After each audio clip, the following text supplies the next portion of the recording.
അസ്സലാമു അലൈക്കും. ഞാൻ ഉണ്ടാക്കാൻ പോകുന്ന ചക്കപ്പുഴുക്ക്. അപ്പം ഞാനിത് നല്ലവണ്ണം അരിഞ്ഞെടുത്തിട്ടുണ്ട്. അപ്പം കുക്കറിലൊന്നും വേവിക്കണ്ട. അപ്പം ഞാനിത് പുറത്താണ് കേട്ടോ വെച്ചിരിക്കുന്നത്. ഇപ്പോൾ വെച്ചിട്ടുണ്ട്.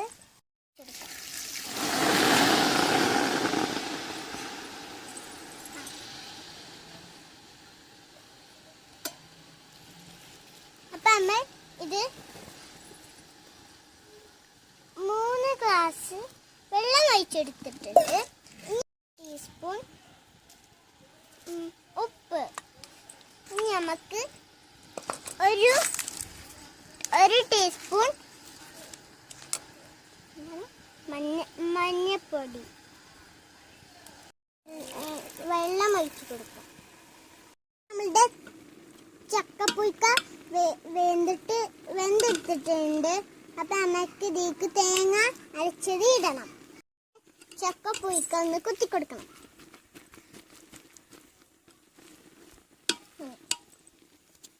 ഉടച്ചെടുക്കണം.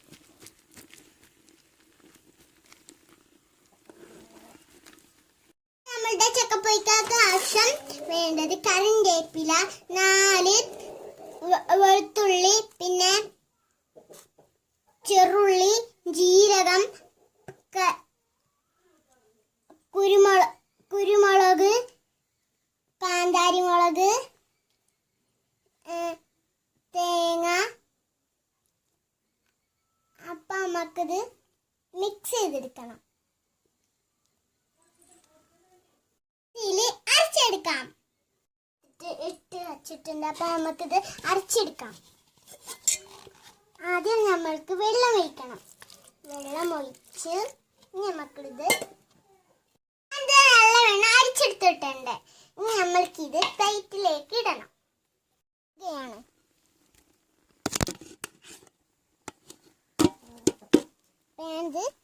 നമ്മുടെ ചക്കപ്പുഴുക്ക നല്ല വെന്തെടുത്തിട്ടുണ്ട്. ഇത് നമുക്കിത് വറവെന്നെടുക്കാം. വെണ്ണ ചൂടായിട്ടുണ്ട്. അപ്പം നമുക്ക് എണ്ണ ഒഴിക്കണം. എണ്ണ ഒഴിച്ച് കടുകിടാം.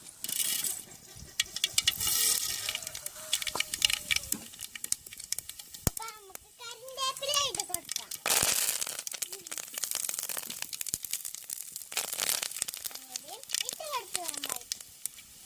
മുളകും ഇട്ട് കൊടുക്കാം. പുഴുക്ക അതിക്ക് ഇട്ട് കൊടുക്കണം.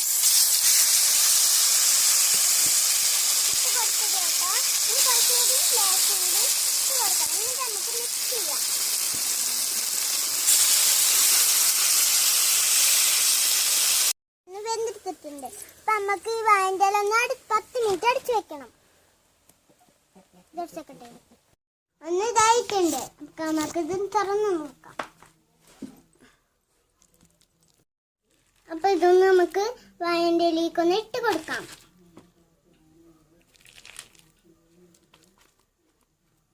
നമ്മൾ ഇട്ട് കൊടുത്തിട്ടുണ്ട്. ചക്കപ്പുഴുക്ക് റെഡി ആയിട്ടുണ്ട്. അപ്പൊ വീഡിയോ ഇഷ്ടപ്പെട്ടവരൊക്കെ ഷെയർ ചെയ്യുക, ലൈക്ക് ചെയ്യുക, കമന്റ് അടിക്കുക, ബെല്ലൈക്കൺ അമർത്തുക.